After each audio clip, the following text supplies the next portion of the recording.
So for question one about what the four no's are and what each of them are about, well, the four no's are know yourself, students, content, and pedagogy. And know yourself is like that's about like you like have to know your own personal identity, and that one's really important because like teachers are filters, and who you are filters out onto the students and influences them. Then for know your students, you have to know like your students' identity rather than just yours. And if you know their identity, it makes it easier for you to establish relationships and connect with them, which in turn also makes it easier for you to teach them in the best way possible. Then no content, that one is just simply that like you have to know the subject that you teach. So like for example, a physical education teacher has to know like a lot about physical education and so on and so forth. Then no pedagogy is like you have to know how you teach, and like you have to know the pedagogy, which are teaching strategies that are best for each student to help the students learn.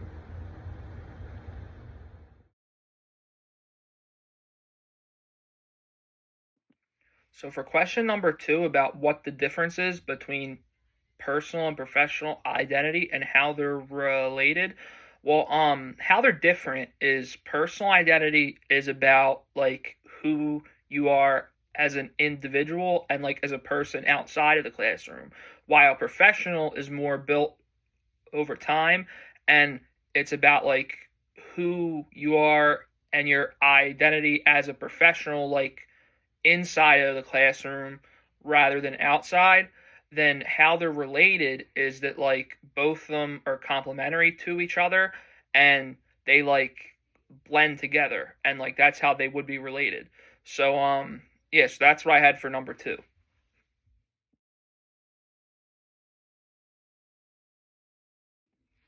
So for question three about why does personal and professional identity of teachers matter in physical education? Well, it's because as I said earlier, teachers are filters. So like your personal and professional identity blends together, and it like filters out onto the students. So and like it influences them in a way. So that's why it's really important.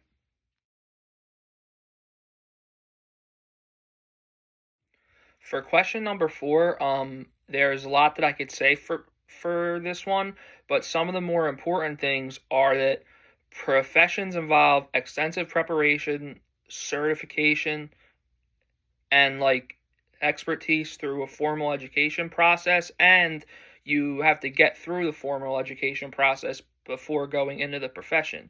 But most jobs, like working at a pizza shop or like something like that, they don't have those things. Then some of the other things are professionals have shared language that's not common to like people of the general public that don't work in that profession, and they also have general complex knowledge about the profession that people wouldn't normally have. Then professions also provide socially valuable services that are like essential, and that's also something that most jobs don't have compared to professions. And members of professions have strong service motivations that they're like committed to, and they serve the people that they provide, while some people like who work jobs don't like their job and don't have passion or dedication, but they just work to get money. But with professions, you have to have like a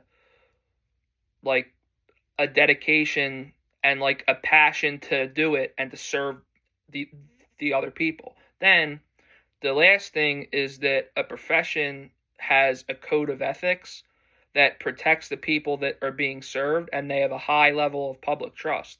While with most jobs, that's not true. So that's how a job differentiates from a profession.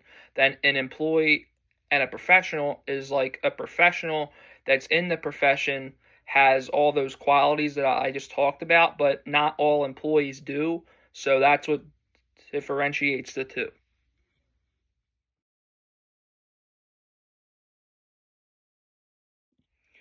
So for question 5 about how student identity is related to PE and teaching, well, how it's related is like every student is different and they have a different identity, so you have to be prepared to teach those students. And who students are and their identity impacts how they are motivated to learn. And knowing your students and their identity also leads to a higher quality learning experience for the students, which is also very important in teaching. So that's what I had for that one.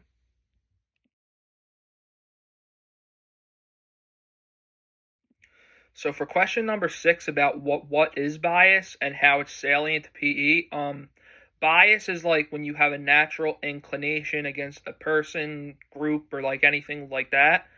And how it's salient in PE specifically is through two things called explicit bias and implicit bias. And the difference in those two types of bias are explicit bias is expressed more directly. People are more aware of the bias and it also operates consciously. But with implicit bias, it's the complete opposite where it's expressed indirectly and like most people are unaware of the bias and it also operates subconsciously rather than consciously.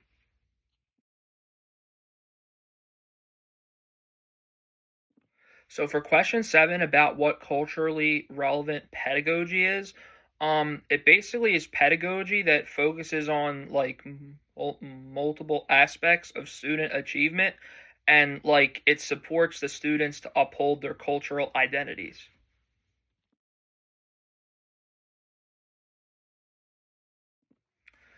Then for question 8 about what is physical education, basically physical education is simply a learning process, and the learning process focuses on knowledge, attitudes, and behaviors that are relative to physical activity.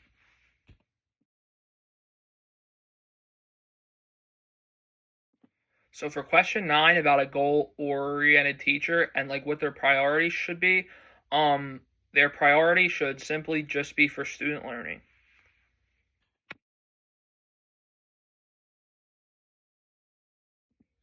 So for question 10 to go along with the last question of what is learning, that is just simply a relative permanent change in behavior.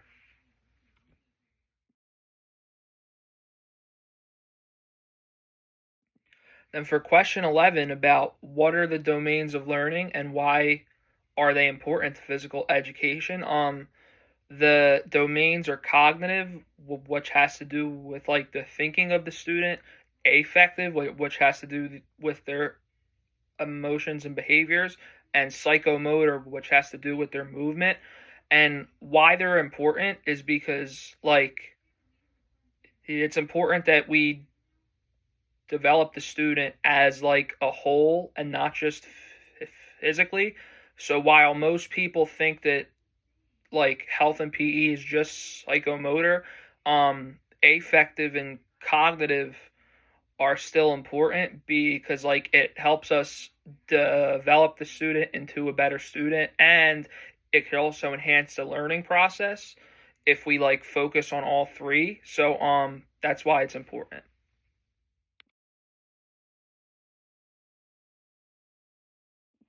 So for question 12 about what the relation of active and fun is to physical education, well, like active and fun are what like a lot of PE teachers have as like the main goal for their class. Like, oh, well, the goal is to just have the students be active and have fun. But that goal is insufficient because like all the goals should be focused on learning. So how it relates to PE is like us as PE teachers should have goals that focus around student learning instead of just having goals where, oh, well, we just hope that our students are active and having fun.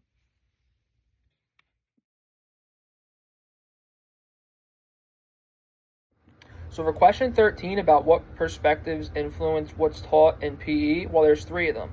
The social historical, which like involve formal and structural exercises, promotion of health, and use of leisure time.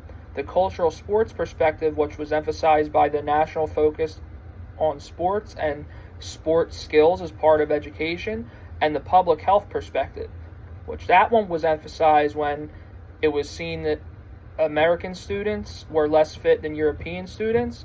So something called the President's Council of Physical Fitness was established, and that one just involves like physical activity related to health and like physical fitness and lifetime physical activity.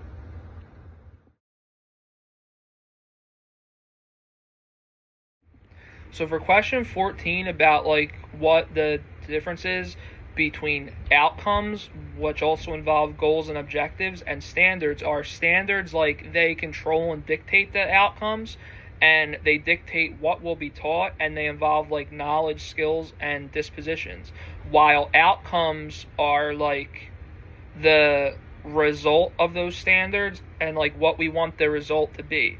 Then how goals and objectives are different is goals are like they're more broad and overarching of like what we want the results to be, and objectives are like more specifically what we want the results to be.